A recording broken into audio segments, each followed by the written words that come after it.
This horse you might have seen, has anybody seen this horse here in the last couple of days? This is one of the whalers. His name's Coronation. He's been at my friend Steve Halfpenny's for a little while. He's one of the horses who is coming from the wild. So they've come down from the Northern Territories and were apparently rounded up by helicopter. And meeting this horse was really very different from meeting horses that might have been bred in captivity or that I have at home in the paddock. And I think people talk about, can you use any horse for equine assisted learning? Well, there's a few things about that. I really don't like to think about horses being used in the process. So use is a word I really don't like very much in that context. But also I think the answer to that is probably yes, given that I think anybody can be involved in equine assisted learning, and interactions that I have with horses I think of as being equine assisted learning. And so then the answer is yes.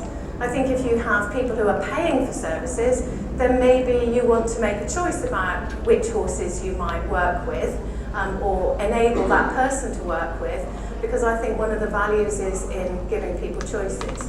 So providing people with a paddock with some loose horses in it, in my mind, is a really great way of starting the process, rather than a facilitator saying, oh, well, I watched you last week and what I think you need is this, and I think this horse is going to help you to do the stuff that I've identified that you need, so this is the one that I'm going to give to you.